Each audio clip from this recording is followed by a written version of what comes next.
muttered, the word a low expletive. Understanding and a raw disgust dawned in his eyes. He squeezed Imani's arm, his grip firm and reassuring. That's absolutely not true, Imani. It's a vile, baseless accusation. His voice was low, laced with a controlled anger that vibrated through her. Genevieve's imagination has always run wild, especially when it comes to anyone she deems unsuitable. It's rooted in her own twisted prejudice. You and David were together, weren't you? Zuri is David's daughter. End of story. Imani felt a fragile relief wash over her, her shoulders slumping. His unwavering certainty, his immediate dismissal of Genevieve's malice was a balm to her wounded spirit. But the relief was fleeting, quickly replaced by a renewed, fierce determination. Imani pulled back slightly, her gaze locking with Silas's. Then tell me, Silas. Tell me the *real connection. Why do they all know David? Why was your uncle asking about him? And why, for God's sake, were you looking for me? Her voice was impatient, a desperate plea for answers that cut through the lingering shock. She needed the truth, all of it, and she needed it now. The polite facade of the wedding, the social niceties, had shattered completely. Before Silas could respond, the MC's voice boomed over the loudspeakers, calling everyone back to their seats for the toasts.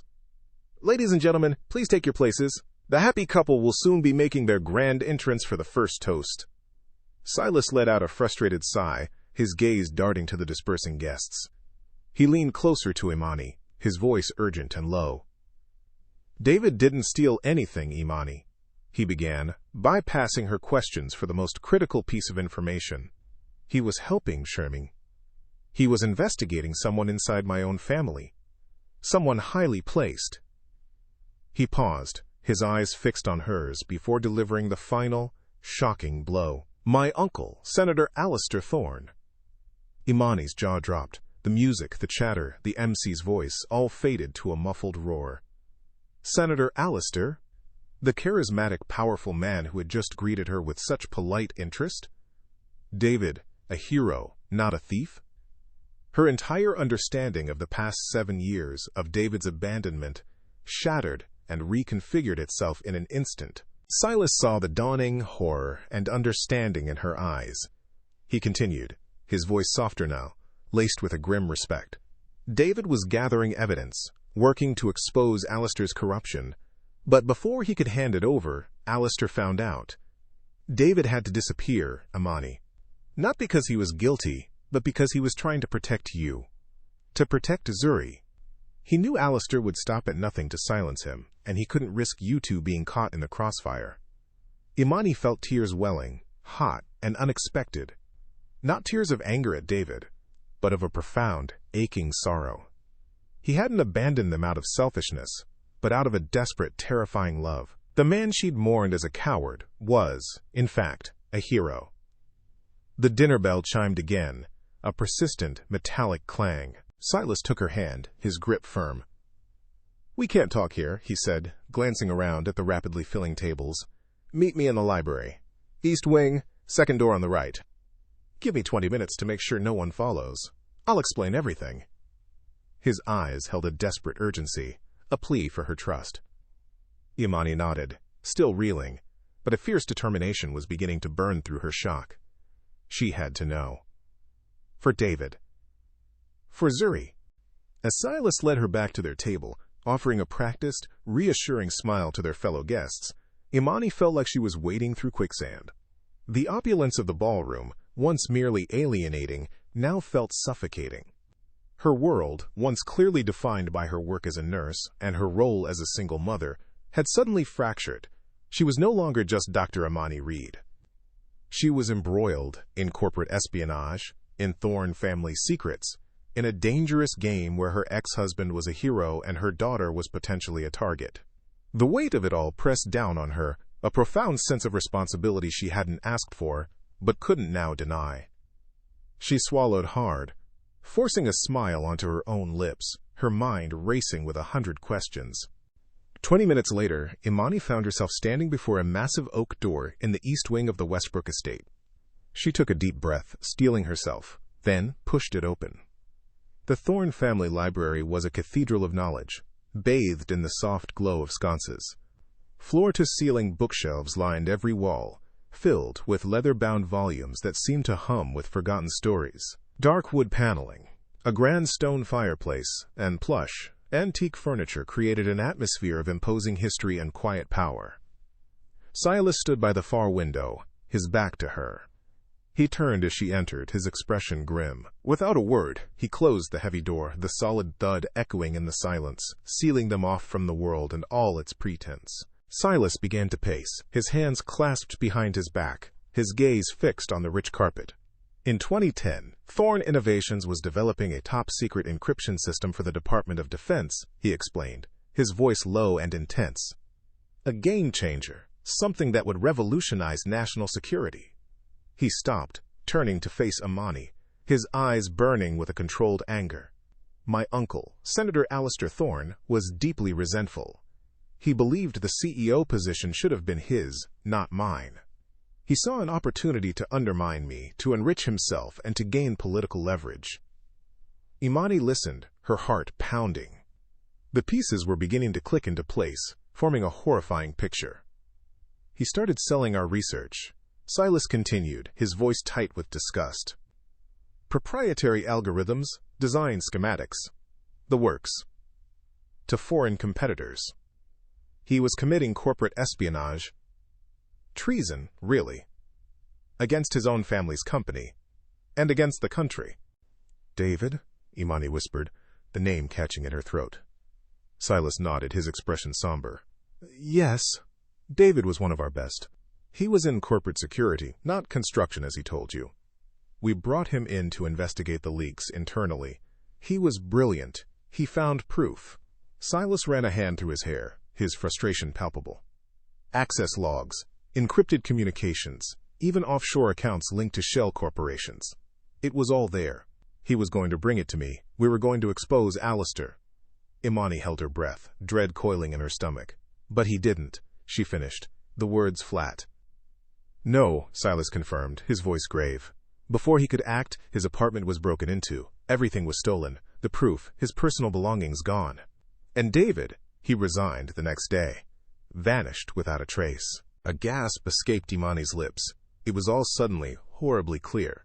The abandonment, the silence, the years of pain. It wasn't a selfish act of desertion. It was fear. A desperate, terrifying act of love. David had run because he was afraid of Senator Alistair. He had abandoned them because he believed it was the only way to protect them. Tears streamed down Imani's face.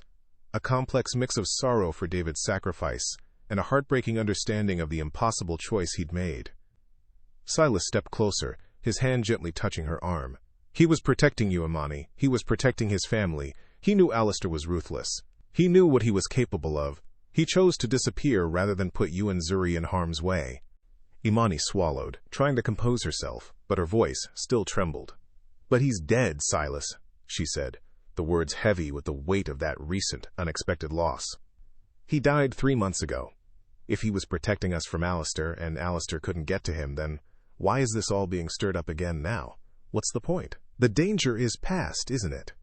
She looked at him, desperate for closure, but a cold certainty told her the answer wasn't what she wanted to hear. Silas moved away from her, towards a large, ornate painting depicting a hunting scene. With a practiced ease, he swung the painting aside, revealing a small, discreet wall safe hidden behind it. Imani watched, mesmerized, as he quickly punched in a code. The safe door clicked open, revealing not jewels or cash, but a single, aged, sealed envelope. Silas retrieved it, his gaze lingering on the front. Because, he said, turning back to her, his voice low and intense, David knew. He knew Alistair wouldn't stop, and he made sure there was a contingency. Silas held out the envelope. It was addressed to him, in neat, precise script. But on the front, scrawled in a familiar, hurried hand that made Imani's heart ache, was her name. Imani. Imani's hands trembled as she took the envelope. It was thin, surprisingly light, yet it felt like it contained the weight of years. Her name, in David's hand. A hand she hadn't seen in 7 years. With a deep, shuddering breath, she broke the seal and unfolded the single sheet of paper inside. His words were terse, urgent, but filled with an emotion that cut straight to her soul. Shimani Tines. If you're reading this, then the worst has happened. I am so sorry for leaving you and Zuri.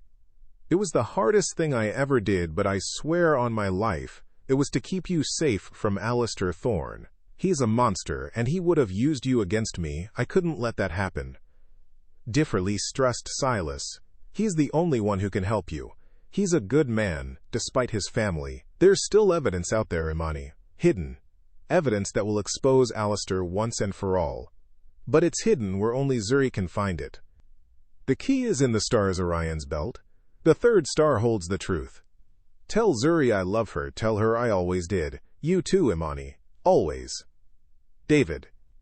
Tears, hot and unstoppable, streamed down Imani's face. She clutched the letter to her chest, a sob escaping her lips. David, her David, had been a hero. He had loved them, he had sacrificed everything, and now, even in death, he was reaching out, pulling them into the very danger he had died trying to protect them from. Orion's belt. The third star, what did it mean? Silas, his voice gentle, asked, "The cabin? What cabin is he talking about?" Imani wiped a tear from her cheek, trying to pull herself back from the emotional tidal wave. "A cabin?" she murmured, her voice distant. "We rented one, years ago, in the Berkshires. Zuri was little, maybe 7 or 8. A faint, bittersweet memory surfaced. David loved the stars. He spent hours teaching Zuri the constellations. Orion's belt, that was her favorite. He used to point out the 3 bright stars in a row, the belt. Her brow furrowed in confusion. But the third star? I don't understand, it's just a star. Silas stepped closer, holding up a small metallic object. This was also in the envelope, he said, his voice grave. It was a USB drive, sleek and dark. It's encrypted, heavily. I've tried everything, but I can't crack it. He tucked the drive back into the envelope and handed it to Imani. David knew this. He knew that the evidence would need a key, and he believed that key was something only Zuri would understand. A memory, a private code, something connected to her unique childhood with him, to that cabin, to those stars. Silas's gaze was intense. Zuri is the key, Imani. She always has been. Imani stared at the USB drive, then back at Silas, a laugh of disbelief bubbling up, laced with hysteria.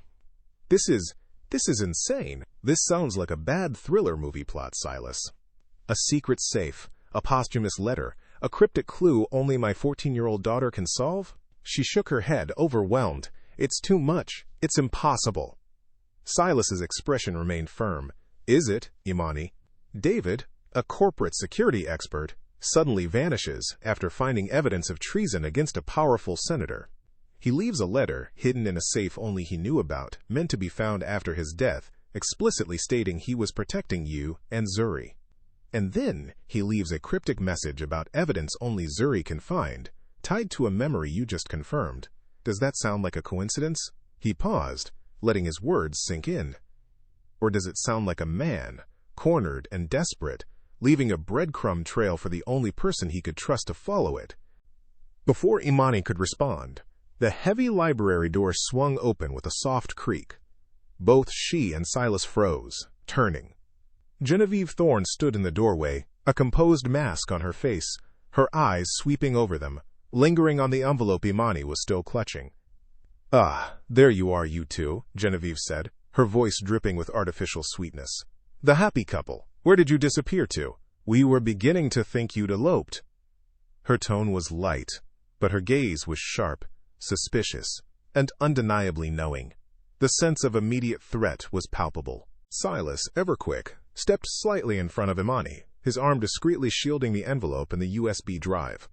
"Just admiring the first editions, Aunt Genevieve," he said smoothly, a charming smile on his face that didn't quite reach his eyes. "Dr. Reed has a keen interest in rare books."